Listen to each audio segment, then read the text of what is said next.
Yo, Nick, did you ever hear that Eddie Johnson story about a game that he was going back and forth with Bird? No, what'd he say? So he gets Bird on the up fake, right? Bird jumps up, he hits him with an elbow, he scores, gets an and one, and bleeding a little bit. So Bird starts talking shit. He goes, "All you can do is score." And Eddie Johnson says, "I can." And Eddie Johnson says, "Well, I can also make you bleed."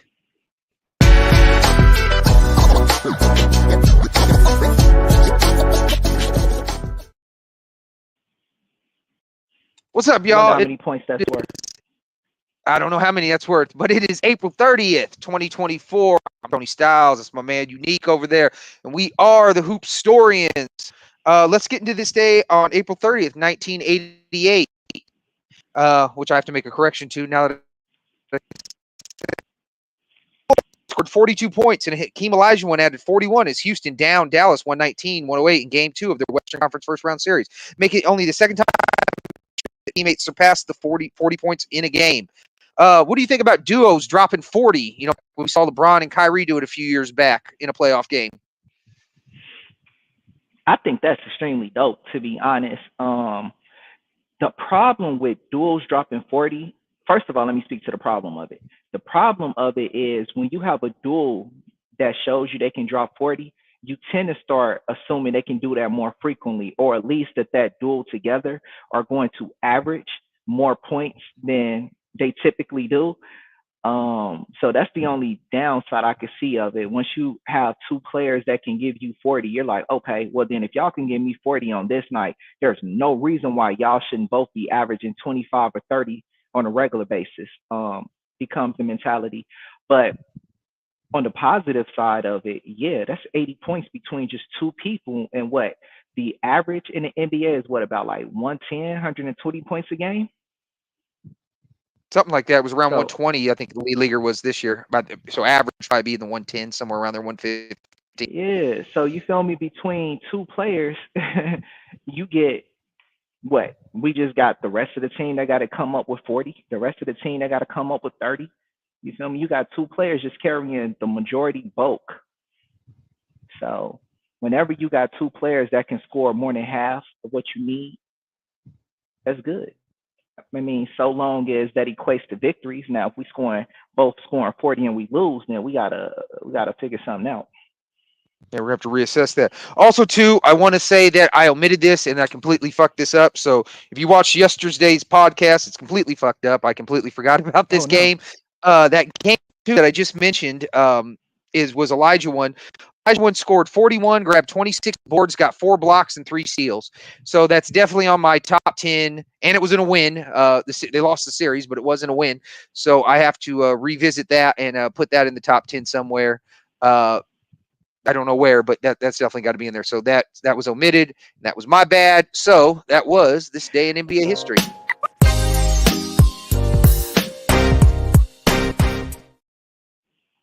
Dang, bro, are you okay? Like, did you really just have to admit inaccuracy? Did you have to admit? Yeah, I fucked that up. Oh, I make inaccurate Dang. statements all the time. That's why I know so much is because I focus on where I'm wrong and I just keep going and going and going. The goal is to never be wrong, and I'll never ever reach that goal. But it's something I definitely strive to be, and all that. Hmm. I'm actually okay But with being wrong, so long as I learn from it. that's the whole point of being wrong. Hmm. You know what I mean? As long as I learn to use it, so it's like that's the whole point of sports fluent here. You didn't beat us. Now we're just more fluent Hey, and all real that. talk. So, you want to get into this? You want to talk about the playoffs? You want to talk about the Sixers win? I thought they were dead in the water, or you want to get straight to it? I mean, we could talk about whatever. Used to Sixers, yeah. I'm happy for. You know what? I do want to talk about something real quick related to the playoffs because I am irritated. Okay. Yeah. Woodage doesn't try to be right or wrong. Yo, I feel it. But as Mm-hmm. far as the playoffs go, I'm mad. They are, and it's probably my fault too because probably haven't been focusing enough on this season. So Mm-hmm. my predictions were all off as far as how the playoffs were going to turn out. But at the same time, I mean, You can't always predict how these players are going to show up or whether or not they are. Like, for instance, the Lakers, it's not that I necessarily expected them to beat Denver because I'm not saying that. But I Mm-hmm. am saying I expected way more of a fight. And it's not even like they got blew out. Mm-hmm. They just were not closing. And that is the craziest thing because to a team like Denver, that's just asinine, especially with all of this veteran leadership that they have. Like I expected that to take over. I don't know what happened with the Lakers, other than they just got beat. I mean, they did Well, just what's get beat. That's real.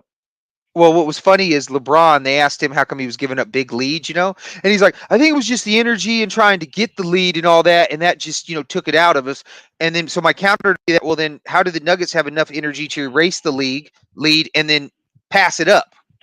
You know what I mean? If I it took mean, only if I was just supposed to say, if it took your energy to get 12-point lead and then the Nuggets won by 10, then how come the Nuggets energy, they're worth 22 points versus your 12? that's a cop out anyway because we've seen LeBron turn series around. We've even Mm-hmm. seen LeBron come back from being down in games and crucial games at that. Like, you feel me? So no, that's a cop out. Basically, all I hear from that explanation is we getting old. What do you want from me? This is your what? 2018. How long LeBron been in the league? I don't even know. This year 21. 21. You feel me? This Hey, is year I'll put it this 21. way. What? I'll put it this way. Let me give you always an example. Just think of you would have if you would have came straight from high school like him, you and him would have the exact same career. Okay. I don't know why I thought he went in 02, but yeah, he did go in 03 for sure. Mm-hmm. So, anyways, though, a couple other things. I don't know if you heard the rumors, but Devin Booker supposedly wants to be traded to New York. Supposedly there's some deal. Supposedly there's some deal where Durant's going to Miami. So I don't know if you've heard those, but you can look up. Oh. The only one that hasn't said anything is Beal. We're keeping Beal here in the Valley of the Sun. Oh So my I don't know what's goodness. gonna happen. No What's offense, up? because I know you like Phoenix. No offense, but bro, that sucks for Bradley Beal. There's no way Bradley Beal came to Phoenix to be the star of Phoenix. Bradley Beal came here to play alongside Booker and Durant, and they both out. Oh my, wait, this is so much to unpack here. Uh, yeah, Bradley Beal is gonna be stuck out here. I don't know what Phoenix gonna have to bring in. Wow, they're gonna have to change the whole roster. Is what it looked like. Is what it seems like. Um, They have to change Durant, something, Durant going to but Miami, huh? that's what's something up. But let's get into the top 10 centers of all time. Let's go. This is what Dick's got at Tri-State. He's got Bill, Wilt, Kareem, Shaq, Hakeem, Moses, Joker, David, Ewing, Mikan, and that's his 10, not in order. Let's see where our 10 falls up. But you got any I like honorable it. mentions first before I we get like into it. it? I like it a lot. Um, yeah, I do got a couple of my honorable mentions that. Dang, I was trying to look up these people's stats. Oh, all right, for sure. So one of my honorable mentions I have is Howard, Dwight Howard, that is. Um, the reason I have Dwight Howard as an honorable mention is because we saw Dwight for a little stretch. What I give it like 4 or 5 years with Dwight. Looked like he could legit be the best center in the league. For his size and for his height, I think we spoke about this before. This was a very athletic center. This is the type of center that's going out there winning dunk contests as well as not rebound, blocks. He's the All champ. hey, all the while getting a little freaky too. No Diddy, all Diddy, I suppose. Yeah. So anyway, during the time we're seeing Dwight come up, he was definitely a fan favorite. He's multi-time All-Star. He's got 5 total rebound titles. He's got a couple block titles. Got a few defensive player of the years. He gives you about 15 and 11. 3, yeah. That's just for his So you career feel me? though. But that's just for his career though. Yeah, But his peak he was like 23 and 14. exactly. So, and Mm-hmm. when I was talking about like how great watching him come up, that was during his peak. You feel me? This is when he's legitimately looking like the best center in the league. So yeah, that's why I got Dwight because even though his career didn't really in that well. You feel me? Like the numbers right now, 15 and 11. That's nothing to sneeze at, but it doesn't really tell you or paint the real picture of what Dwight was doing. Yeah, no doubt, no So, doubt. And then I'll tell you what's crazy too is Dwight had no offensive game and was still dropping 23, so that's a real testament to him. because he was extremely dominant. Like it was very difficult to deal with Dwight. It's not like he was easy to guard. He was giving everybody a matchup issue. Well, I mean, his baby hook was really good when he would turn over his left shoulder and shoot it like that. I mean, that was a money shot. So, I mean, he should have ran to her, especially when he put his shoulders in between you. Dude probably had the biggest shoulders of all time, which, Mm-hmm. I don't know why he dropped them as he got older because I thought that was one of his advantages. But, I guess losing weight to keep playing or whatever. All right, cool. Yeah, I got Dwight now honorable mention. Who else you got in honorable mention? I got Honorable lots. mention. Deep, Yeah, deep position. I got a lot of honorable mentions. Yeah, I was afraid Yeah. that I might have too many, but yeah. So next up, I got Robert Parrish. Robert Parrish is one of the players that won with Boston. He's actually a four-time NBA champ, That nine-time dude has not gotten All-Star. back to me. I've been texting and calling him for a while now, and he has not gotten well, back to me. But well, he's still honorable. So I'll go ahead and mention him with his Mhm. career average of 14 a game, 9 rebounds, giving you 1 assist a game, shooting at 53%. And then here's what's key to me. I like centers that got decent free throws, like free throw Mhm. percentage. Why Mhm. do I like that? Is because centers often get fouled. You feel me? So it's good when a center can go to the line and they money for, at least one of their two. You want them to hit two, but let's be real, they're centers. And he's getting you 72%. So I appreciate that. Who else you got? Um, okay. Now we're getting into, oh my goodness. Who you got I more? really don't Yeah. want to. I do No, do got you got more. I more really don't. honorable? Let's hear it. Yeah, more honorable mentions. Yeah. I don't want to put him on my honorable mention list, but he is, unfortunately. So I have Bob McAdoo on my honorable mention list. Okay. And Friend of the he's pod. huh? I said friend of the pod. Yeah, definitely. I mean, he could arguably be in my top 10. He just, just outside. I'm talking about I want to say 8 to 12. Either one could fit. So I'm gonna just start there. But I Mhm. got Bob McAdoo. If you don't know, Mr. McAdoo over his career, 22 points a game, 9 rebounds, 2 assists, shooting at 50%. Again, another one of the centers that can hit their free throws, 75%. 5-time All-Star, 2-time NBA champ, all Mhm. rookie team in '73. He was a league MVP in '75. 3-time scoring champ, 2-time All NBA, rookie of the year in '73. So finally made it in the 75, top 75. So Yeah, he was all yeah, right. like I said, yeah, it's decent. He's straight. Mhm. Maybe not the Mhm. best Bob of all times, but he had a nice playing. Mhm. So yeah, like I said, he could be in my top 10. I'm not mentioning him as an honorable mention because he's not worthy to be in the top 10. He just, for Tough sake of today, position. when I was listening, and everything like that, unfortunately, he's falling just outside of my top 10. All right, who else you got? All right. I mean, You I'll gonna give you. laugh I'll at give you this? one. I'll give you. Well, I'm gonna give you one. I got Alonzo But Mourning as an honorable mention. 7-time All Star. Would have been in. Should have been 8 from 92 to 2000. He's a 2-time block champ. NBA champ, 2-time All NBA, including an All NBA first team over Shaq. In '99. All rookie, 2-time All defense. Um, 2-time defensive player of the year. His peak, he's about 23, 11, and 4 blocks, which was really cool, especially since he was short, about 6'10". He mhm. didn't really have the longest reach, but he really had like a passion to go forward and all that. So yeah, I think Alonzo would have been really good had he not had the kidney problems and all that. Probably would have been higher up as well. But yeah, so I got Zoe as an honorable mention. Um, who else you got? So this one, my next honorable mention is funny. My next honorable mention is really, I don't want to say is not based on his play because it was, but it's more so his influence. That's why he's an honorable mention too. That's why he's not in Okay. top 10, among Okay. other reasons. But I got Yao Ming as an honorable mention. Yao I don't. Ming, I figured. Yao Ming managed to become an 8-time All-Star, make all NBA team. Most of those were bullshit. He's made the all rookie There team. ain't no way in 03, 13-point a game rookie Yao Ming was worth the starter position over Shaq.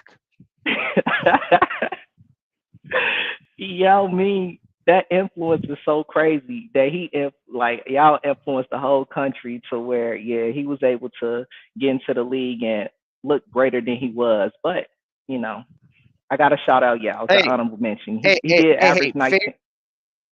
Favorite Yao Ming moment though. My favorite Yao Ming moment.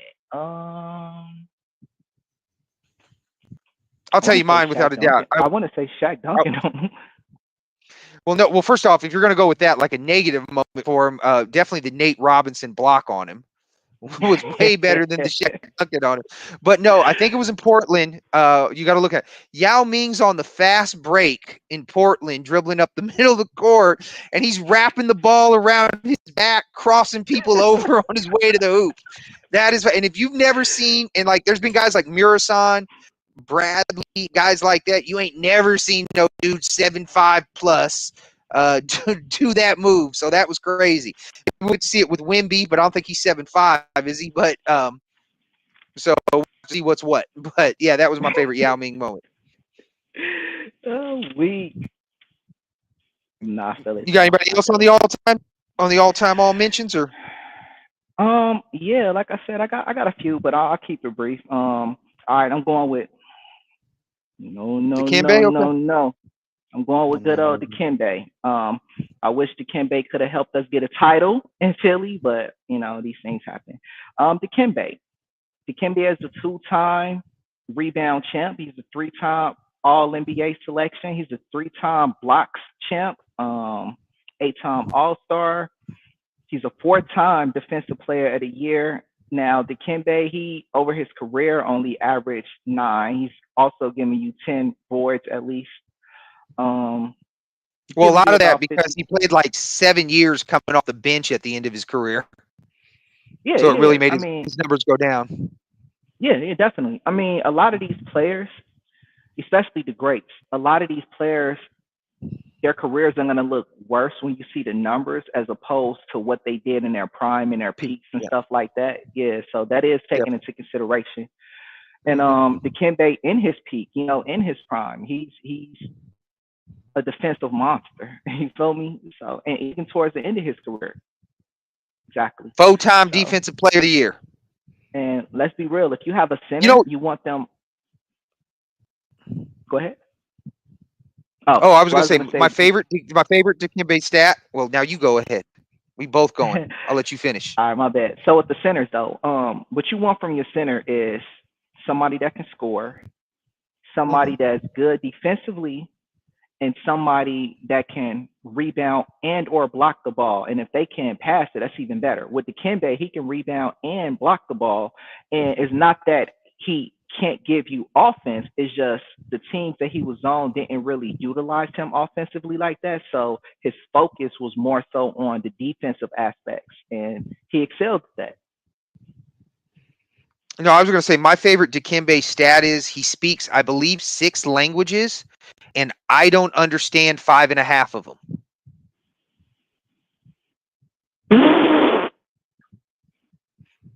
That's fucked up. That's my favorite Dikembe stat. So he don't speak Spanish, is what you're telling me? Or Not you that don't understand him in other languages? I don't understand him.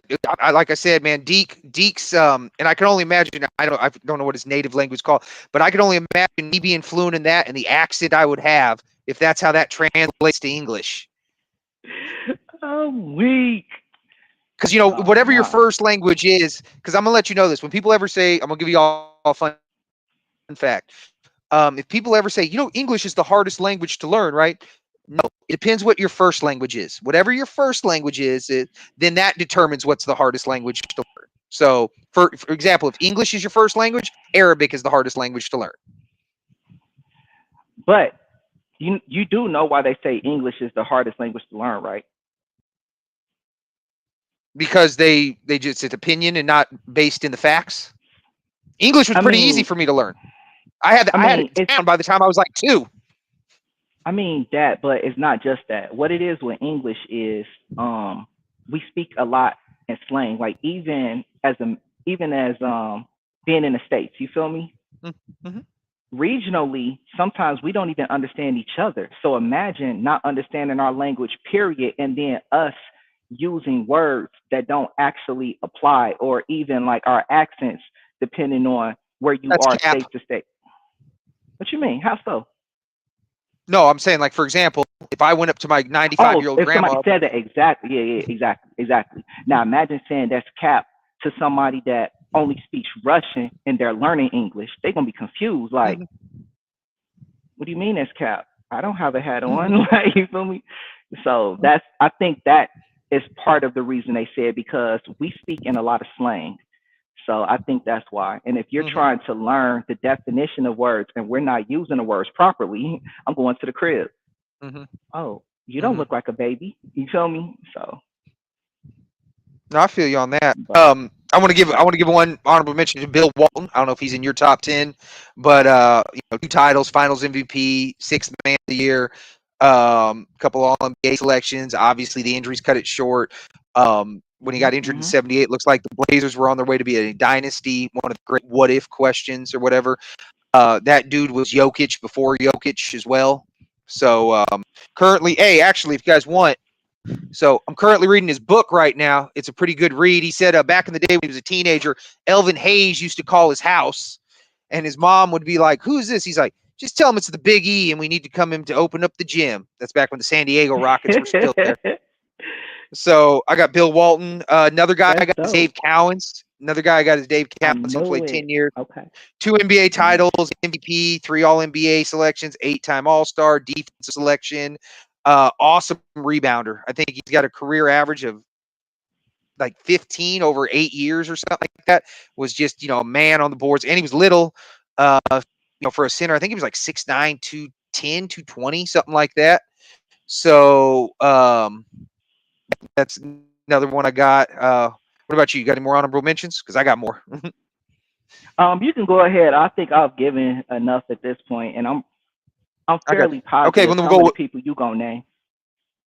Okay, I got Willis Reed, 2 NBA titles, 2 Finals MVP, an MVP himself, 5 All NBA selections. Once beat up an entire team too, so I don't think that stats thrown in there enough. Really, what keeps him out is really just his low production. I think he only got like something like 12,000 career points and things like that. So he just doesn't really have the all-time stats with some of these people. Another one is Wes Unseld. You know what I mean? Like I said, awesome rebound, not much of an offensive force, great rebounder, offensive rebounder, great outlet path. Finals MVP, 1 title, 1 MVP, 1 All NBA selection, 5 All Stars. So he was kind of hit or miss, 6'7". And then another guy I got. So I had Bob McAdoo coming in at 10 actually. For his impressive stats and his ability to play another league as well. Somebody that's on my all, and we'll figure it out who we go when we get in top 10. But there's that, and then I want to think, who else do I got? Oh, Ben Wallace, a 4-time All-Star, 2-time rebounding champ, block champ, NBA champ, 5-time All-NBA, all defensive 6 times, 4-time defensive player of the year, and literally the best person I ever saw guard Shaq in the playoffs. I remember that one day there was this one, and he blocked the shit out of Shaq and threw him to the ground as well. And then they asked Shaq, "Hey, what do you think of that block, Ben Wallace?" He goes, "That was a foul, young lady." No, it wasn't. No, it wasn't. You just got bodied. And as much bodying you've been doing to people, you know what I mean? It's time you get your thing too. The nerve. audacity, bro. Okay, so anyway, so we already talked about Bob McAdoo. That's who my number 10th was. Who you got coming at number 10? All right. My number 10 is Patrick Ewing. I Um, got him 11. okay, makes sense. You feel me? Makes perfect sense. So with Patrick Ewing, he never quite made it to a title. Patrick Ewing is the '86 Rookie of the Year, seven-time All-Star, three-time All-Defensive Team selection. Um, he made the '86 All-Rookie team, which to be expected. He's Rookie of the Year. 11-time All-Star. Over his career, he shot at 50%, um, 21 points a game, 9 rebounds. Wasn't giving you much on the offense. I mean, much assisting wise, With the but at the assist, same yeah. time, he was At the same time, he was the go-to for his team for the most part of his career. Towards the end of his career, they were able to bring younger players in. Does he got a claim? Does he got a claim to be the sweatiest NBA player of all time? The sweatiest. I don't know about that. Because to me, Now Ewing, he used it's to drink. between him and Shaq. Yeah, I'm saying to him it was always between him and Shaq to me. But is there somebody else? Nah, those two are they're definitely up there. And they're definitely up there. Ewing, he looked like he was putting in mad work by the end of the games. And you know what? He was putting in Towards mad the work end of his 2 minutes into the game. and here's the funny thing with Ewing. If you only saw Ewing in the late '90s, you have no idea why he's on my list. You don't know nothing about how athletic and how dominant Ewing was in the late '80s, early '90s, and stuff like that. Like once his knees went bad, you're starting to see a slower moving guy. But Ewing, he wasn't no joke. And, he's out there blocking shots. He's out there dunking on people. He's giving good contests, even though he wasn't the bulkiest player. You feel me? He wasn't getting manhandled either. So, yeah, I like Ewing. He was a Yeah, tough because I guy. remember. Well, because just to show you this. Hold up, where are we at? This was a sad view for those that watched that back in the 2002 season. That Oh, used to be a great matchup, and that was a very sad matchup when it turned to those two versions.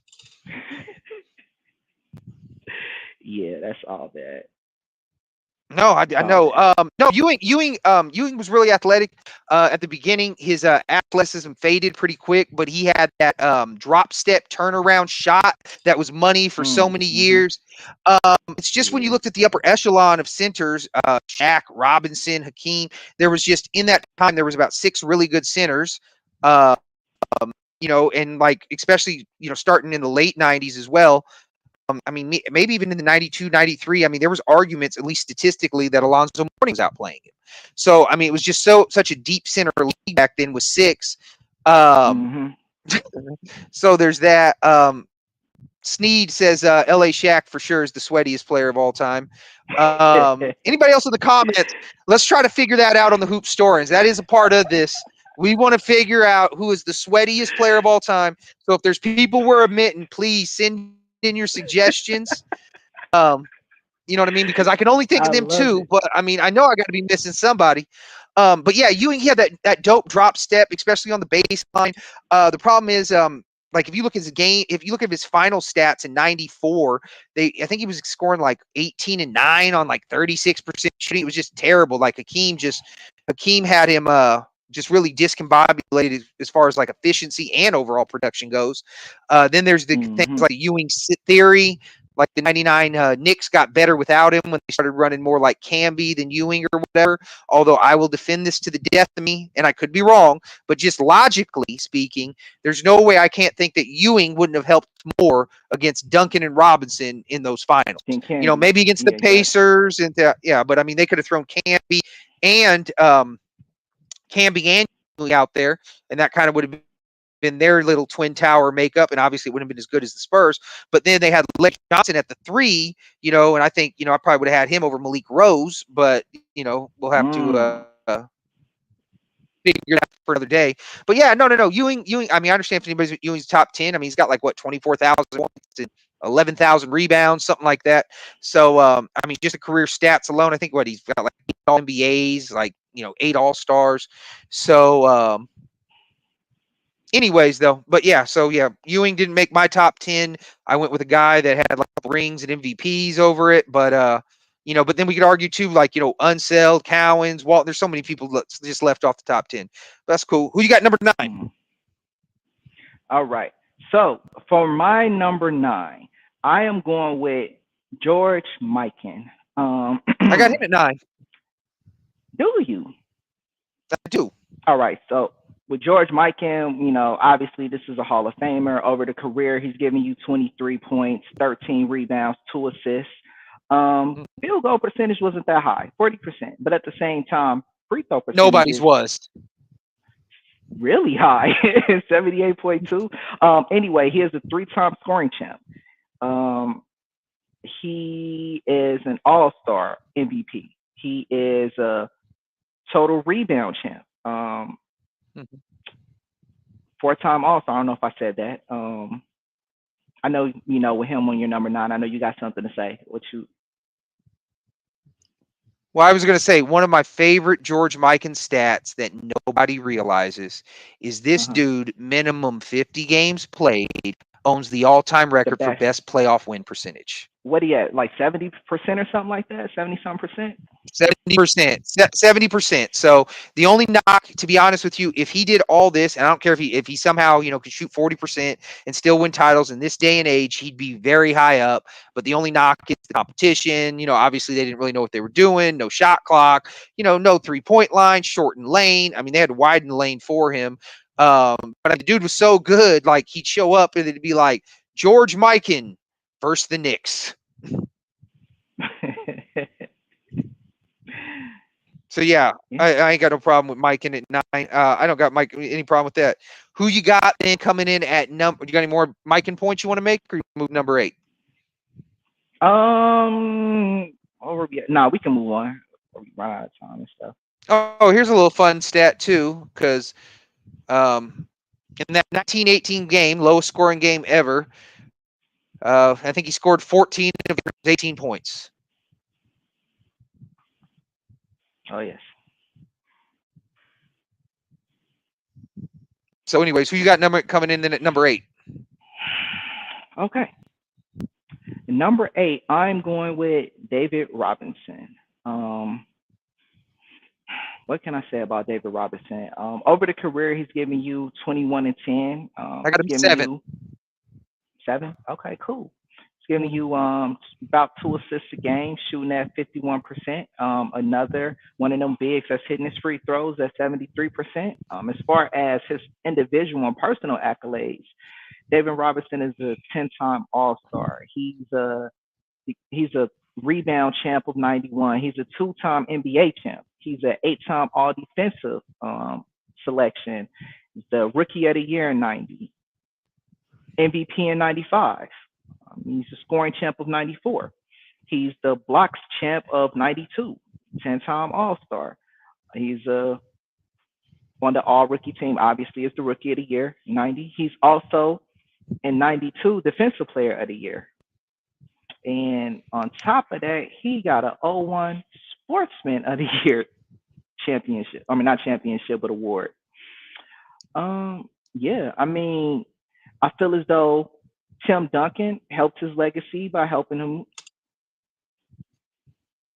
by going to the Spurs, but at the same time, I feel as though his legacy kind of got erased a little bit. I think people tend to forget about David Robinson because of how great his counterpart was. But yeah, David Robinson was a very solid center. He would have his moments where he'd probably choke a little bit in the playoffs and stuff like that. But as far as consistency that he was bringing at the position, it was there. Yeah, so a couple of my favorite facts on David Robinson. I don't know if you said this, but he was a 10-time All-NBA member as well. Once scored 71 in a game. One of only 4 people with a quadruple double. Another thing we got to factor in too is he came in the league late because of his military obligations at 24, and then he got injured that one season. If he would have came in like a Jordan or something like that, Hakeem at 21 even, we're probably talking he's probably got like 27,000 points, 14,000 rebounds, the all-time leading Yeah. shot blocker as well. So I mean, that's definitely, he was just a statistical monster. My favorite thing about the dude is, I think he was what, 7'1", 260 listed, looking swole and big. Dude wore 32-inch pants at the waist. Yeah, it's 32-inch crazy. was his waist.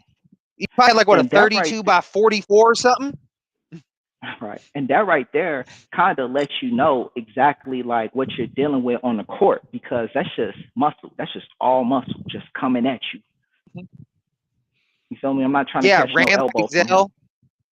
Right, ran like a Zell, lefty as well, so that threw people off. Yeah, David Robinson was dope, man. You know, he Imagine just that. Imagine that. Having hmm. to guard a 7-foot lefty. That just sounds like, unless you yourself are tall and left-handed, that just sounds Mm-hmm. like the biggest nightmare on the court. Mm-hmm. No, I I mean, agree with that. I guess it's a good thing David Robinson didn't have Shaq's mentality, or didn't have, I guess, Shaq's aggression, because yeah, somebody could get hurt. Dude, I'll tell you what, I would have loved to be Shaq's size and then, been able to defend him. You know what I mean? I would have just loved that shit. Just all game. Y'all would have been Let's fighting. just go. Y'all would have been fighting. Let's just go. Y'all just go. I That's wouldn't have how. been fighting. I'm cool with the competition. Yeah, but how cool Like, I was mean, you with the competition? I guess if he's got to start, I don't know. I mean, yeah, I don't have the answer on that. I'm not Shaq. We'll have to get him on the pod sometime and see what he says. No Uh, doubt. let's do who you got number 7.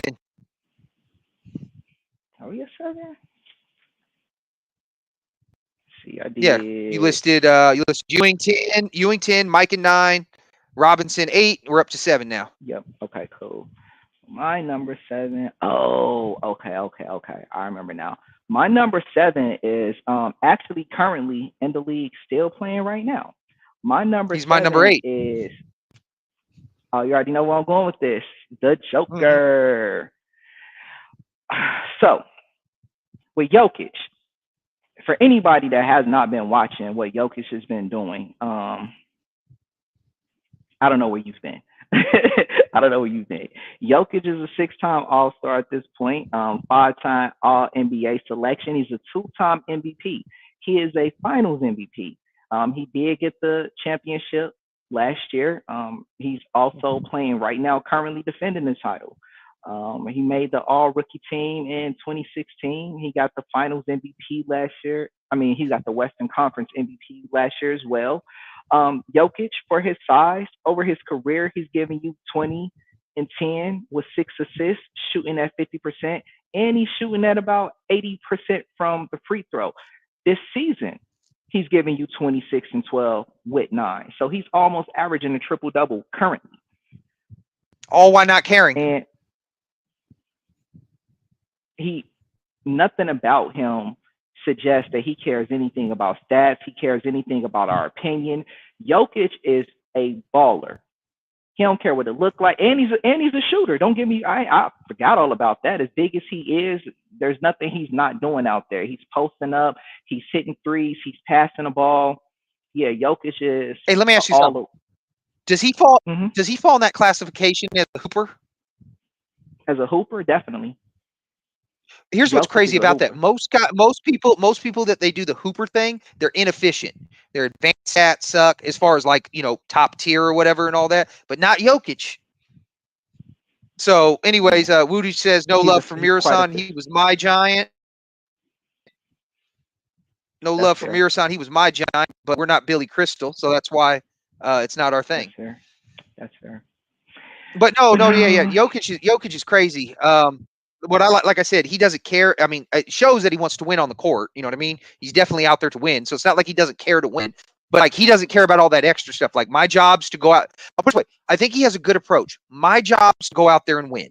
That's what they're paying me for. That's what I'm getting all this money for. So that's what I need to do.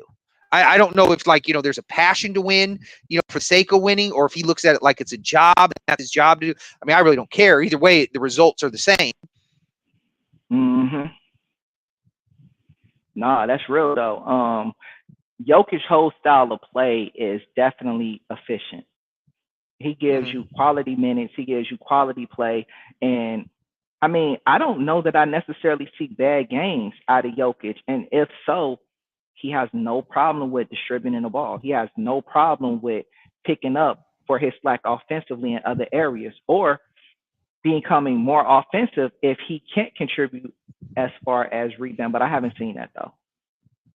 No, I feel you on that. Who we got then coming in at 6? Right. So my number 6, another Hall of Famer. My number 6 is Moses Malone. Moses Malone did Me get a too. title. Oh, you got him at 6?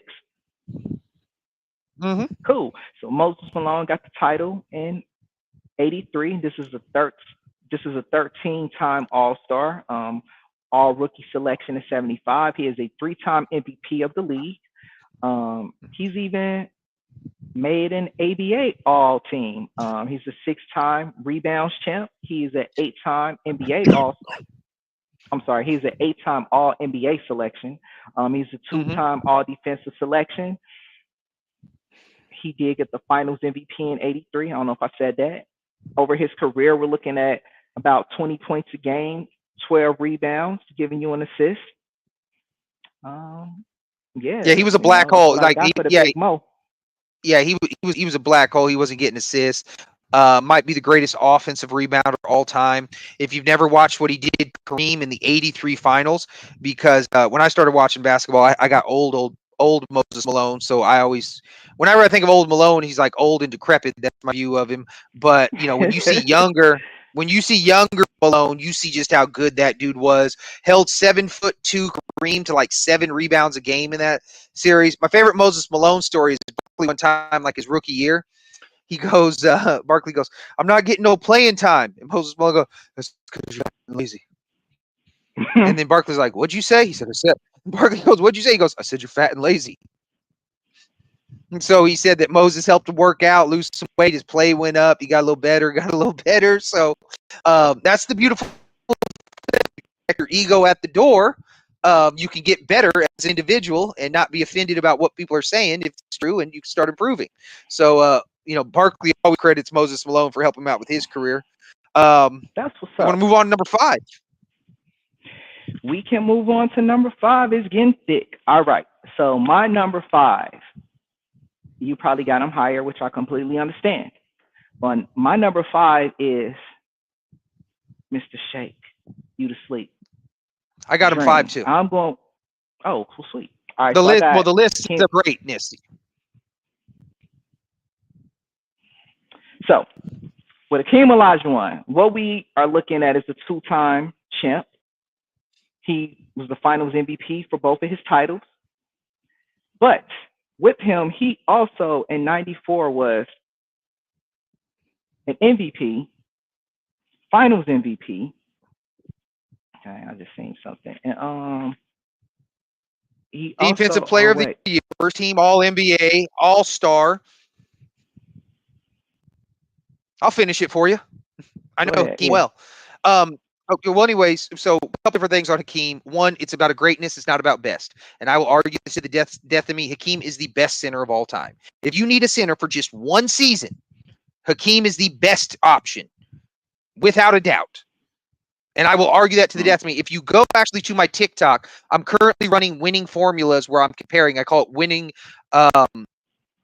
Winning, what am I even calling it? It's winning something. Oh, winning contribution. It's a new stat I'm working on. I haven't really got it all the way tweaked, but I think it's pretty much there, and it's kind of got a general thing. So I'm factoring all the things that count into winning. I have a formula up there and all that. Nobody has a higher thing of contributing to winning than Hakeem does. Ever. Highest one in winning. So clearly the best. Not the greatest, though. Only got 2 titles. Other people have more titles. Other people have more MVPs. Other people have greater all-time stats, things like that. So, even though, like I said, I will argue he's the GOAT, he is definitely not the GOAT because of that. But, yeah, if you need a player to get you over 2.5 steals and 2.5 blocks in a season, he could rip you like a guard, take it down court. He's got playoff series where he's averaging like 38 and 18. What he did in the 1995 run was insane. He beat 4 57-win teams, the top 4 teams in the league. Nobody ever has done that. Not only that, every one of the 57-plus win teams had an MVP on it. We're talking Malone in the first round, Barkley in the second round, Robinson, who was the reigning MVP that year, and then Shaq in the finals, all at either all in their prime, coming up on their prime, or at the very tail end of their prime. Like I said, what I watched him do in 95 was just unbelievable. And he won every type of way. Down 0-2, back and won. Down 3-1, came back and won. Stole home court. The first two swept. Same thing goes with that 94 run, that 92 to 96 run of his, where he basically like 27, 12, 4, and 2. Just awesome. Just awesome. Had every move. You want to talk about, everybody talks about their bag now. Who got a deeper bag and all that. You know what I mean? Hakeem, for a center, had a hell of a bag. I don't really care about a deep bag. Yep. I care about an effective bag, but Hakeem is the shit. Like, just straight up. Like, if you've never thought Hakeem is the best, I'll say this again, and I saw Jordan play too. Hakeem is the best player I've ever seen play when he was at his peak. Not the greatest, not the best overall for a career, but a one-year best. I have never seen nobody play better than him, and that includes Joker. And if I see Joker, I'd let him know. I'd say, hey, bro, you know, like, I still got Hakeem over, because what Hakeem separated him on the defense, like, so he's getting just as many points, just as many rebounds or whatever. Jokic is obviously killing him in assists, but Hakeem is so much better defensively and all that. And I would tell Joker, I mean, I'd hit him with my best. I'd come up to him, you've changed things, but nonetheless, you're not Hakeem. Yeah, So I mean, I love Hakeem. I mean, there's more to say about Hakeem. My bad. I don't know if you mentioned the 5-time All Defensive first teams. You feel me? Not just all quadruple double. Not just 5-time All Defensive. Yeah, quadruple double. Yes. As far as Hakeem goes, as far as blocks, I don't know if he's still number one, but wait, he's in the top. Number one. He's still number one. 38-30. So number one in blocks, 10 in steals, 12 in points, 14th in rebound. So he's in the top 15 in blocks, steals, points, and rebounds. Says a lot. You know what's crazy? Would you say Kobe was a good defender? Yes and no. Kobe, just like anybody else, could get worked, but he's also the type that his pride will force him to lock in at times. And in those instances, yeah, he was a good defender. Kobe studied. He studied people and he studied the game to make himself become a more defensive player. So with that, yeah, I'd say Kobe was a good defender. Well, the point that I'm trying to make is, and I think these are the rough numbers, if I remember correctly, I want to say Hakeem's got 2,112 steals and Kobe's got like 1,946 steals. So I'm pretty sure Hakeem has about, what is that, roughly 160, 170 more steals in about 108 less games. And then if I remember correctly. And then we're talking about a center. Like, where's the center getting all these steals from? Like, I get the blocks, and I get you're like, what are you gonna say? Well, no, I was gonna say he was ripping people. Like I said, he would jump the pick and roll, swipe, tap, and go. You know, and I don't know if that's because of his soccer training or anything like that, but the fluidity. Hakeem got one All-Star teammate, won 2 consecutive chips. What a wasted decade. I agree. So, real quick with Hakeem, though, that's what I was saying. What you just described, that's what I was saying. Where's the center? You feel me? A center doesn't typically end up in a position to get all these steals. So the fact that he was able to position himself to be able to do that, to accomplish that, that says a lot. I would say this. I don't have the numbers, and maybe somebody do a deep dive. I don't know if I want to do a deep dive. But if it's incorrect, you know, if you can prove me wrong, I'll definitely concede. As far as the eye test goes, dude is the best center pick and roll defender ever. Ever.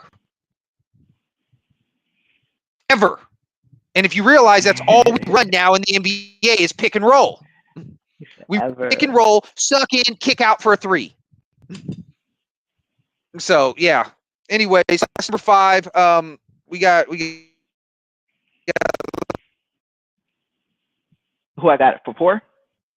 Is that what you said? Well, all right, for sure. We got number 4. Diesel. Yep. I'm going with Diesel. Currently, I'll go with that. Even after all of these years he's been retired, Shaq is still 8th in scoring and blocks, 15th in rebounds total. He's got the 4 titles, 3 of which he won in a row.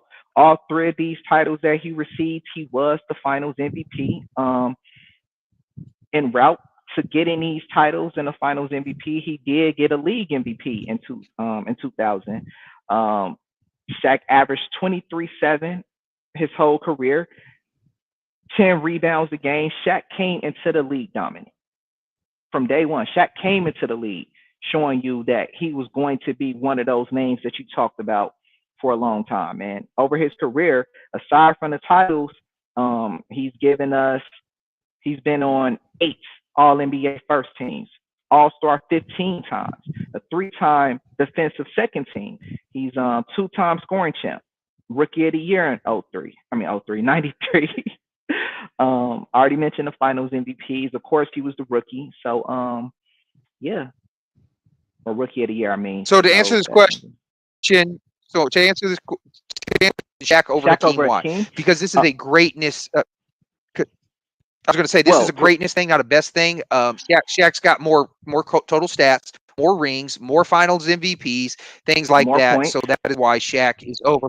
Yeah, that's what I'm saying. More points, more rebound. No, I don't know about more rebound. I know it's close around there. But it's close. It's okay, very close. But more points. Yeah, but I'm just saying with the all-time. I know he's got more assists, things like that.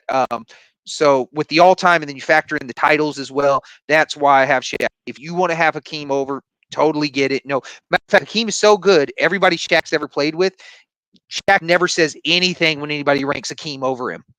You know what I mean? He has no problem with anybody ranking Hakeem over him, and I have no problem with it. I'm just going with awards, total points, things like that, and just Shaq had more of them. We could say because he had better teammates, whatever, but it just is what it is. I don't, like I said, he's not better than him. You know what I mean? He's definitely not better than him. Definitely take Hakeem over him. I'd take Hakeem's top 4 seasons over Shaq. Oh, also too, Shaq's first final with the Lakers, 38 and 17, just dominating. What were you gonna say though? You want to answer Shaq over Hakeem? Why? I mean, with Shaq and Hakeem, to be honest, I feel like that's like asking a question of what's darker, nighttime or shadow. Like, you feel me? I mean, you can go with either one. As far as me, I went with Shaq because Shaq does have both more titles and more points. What Hakeem gives you as far as rebounds and blocks, Shaq can do the same thing.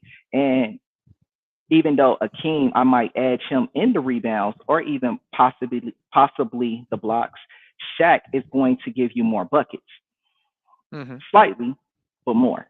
So that's really why. But as you were saying, you can swap them out. It's not even a problem. Me personally, no problem. Though, I got Shaq. Yeah, because like I said, like if we're doing best, I will say Hakeem's like the best center ever. I'll pick him over Russell, Chamberlain, anything. I'll take Hakeem's one season over. I'll take Hakeem's one season over Jordan's best season. 100 times out of 100, no problem. Now, here we go. Okay, so now we're in the top 3. Who you got coming in at 3? All right, so my number 3, I'm going with Wilt the Stilt. Let me just break this down. As far as Wilt, not only is he the only player to ever score 100 points, which we all know, but Wilt also had the season of averaging 50 points and 23 rebounds, all while shooting 50% from the field in 62. He's got career averages of 30 points a game and 22 rebounds. Now, he's a center. First of all, 22 rebounds is nuts, just in general. And really, it's 22.9, so we could say 23. Almost 23, you feel me? So 22 rebounds over his whole career. He wasn't giving you no assists, though. He's giving you 4 assists. But at the same time, you feel me? He's arguably the most dominant player during the time that he played. I don't even want to say during his peak because forget about it. During his peak, it's just obvious. 2-time NBA champ, if I didn't say that. He was the Finals MVP in 72. He was a 4-time MVP, 7-time All-NBA first team, 13-time All-Star. He did win an All-Star MVP, which don't really matter, but he got an All-Star MVP in 60. 2-time All-Defensive first team. He is currently still first in rebounds. He is 7th in scoring. He's even 81st in assists, which is nuts for somebody who wasn't really passing the ball. All right. Already mentioned the only player with 100 points. That's still a record, and he has many other records that are still not been broken. Go ahead. Well, I just want to say I got Wilt number one. You thought I forgot about our fucking discussion a couple weeks ago? Huh? He's No, still number one. We're still no, I ain't battling it forget. out. Still number one. So a couple different things. So Wilt is number one. That's what I got as number one. Think I forgot? Hell no. Anyway, so here's why Wilt is number one. Wilt has the most unbreakable record of all time. And I don't care what any sport is. I don't I mean, especially when I watch the Olympics, there's things I didn't even know was a sport. But he has the most unbreakable. I know basketball. His 23,924 rebounds is way more impressive than any 40,000 Braun does. Nobody since coming out since the merger has even gotten within like what 9,000 of them, something like that. The dude has more rebounds by like over 2,000 than Larry Bird's got points. You only get one rebound, but you get 2 points a bucket, 3 points a bucket, free throws, no free boards. Speaking of which, here's a fun little stat. End of their career, at the end of his career, not in his prime when he was left athletic. I don't know if that's true or not, but they tracked Wilt's blocks through 112 games. He averaged 8.8 blocks. Rumor out there, I forget what the rumor is, but basically he's got like a 4 or 5, like 20 boards, 20 assists, 20 rebounds, 20 blocks, 20. I don't know if that's true or not, but stuff of legends. Yeah, the dude owns all the records as well. I forget what it was. I think he owns something like 281 individual records when he retired or something like that, some crazy number. Another thing that was really cool as well is if you look at the all-time greatest teams, these are the arguments. The 17 Warriors, the 01 Lakers, the 96 Bulls, the 86 Celtics, the 83 76ers, the 72 Lakers, and the 67 76ers. Wilt is the only member on both of those teams. On two teams. I'm sorry. The only member that can say that two teams. So for the first 35 years of the league, he peaked the highest with two teams. That is why this dude's number one. This dude decided to do whatever he wanted to do on the court. If he wanted to win, he'll win. That's the other thing that's crazy to me too. You know what I mean? Like we watch all the other play with like Kawhi Leonard's a winner. He's only got 2 rings, and he doesn't have the all-time great. So Wilt's number one. And if you don't believe me, go back to our argument: who's greater, Bill Russell or Wilt Chamberlain, and you see all the reasons why. But yeah. Wilt said Bill Russell's greater than him, just for the record. But anyway, that's irrelevant though. Here's the thing, and here's probably why he said it. Because Wilt, and this is the reason why he's number 3 and not number 1 to me. All of this greatness that Wilt had did not lead to the type of team success. He's got all these crazy individual accolades, which will be perfect if he was playing one-on-one basketball, but he's not. So the fact that one of the players that's on my list is somebody that he had to go up against and played in the league at the same time, and we seen this guy who's not as dominant as a physical player as Wilt, but he is dominating as far as team success goes. So with Wilt, that's what makes him number 3 to me. The fact that this is a man that, like you said, when he wants to win, he wins. When he decides, I want to get the most assists, he does. I want to get the most points, he does. Why didn't you decide I want the most rings then? I guess because he thought the stats were what's going to make him to be considered the best. And I bet you, and I bet you, and this is just hyperbole and, just thinking about it and looking back on it, hindsight's 2020, I would bet win more. I mean, I'm not saying he's going to win a lot, but I think some of those titles, because they said he didn't want to be mean and all that because of the perception. I think a lot of that would go down if, if he knew how much winning mattered in the future. But we're running out of time. Who you got at number 2? Russell. I got Bill Russell at number 2. I do got him at number 2 as well. Go ahead, take it away. I've been doing a lot of talking. Go ahead. No, that's cool, man. I mean, they say he's not a scorer. He averaged about 15 a game. He pumped up his numbers to like 24 in the finals as well. He could give you that, 27 boards.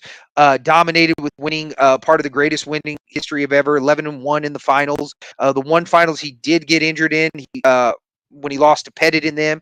Maybe that helped. Maybe it didn't. We'll never know.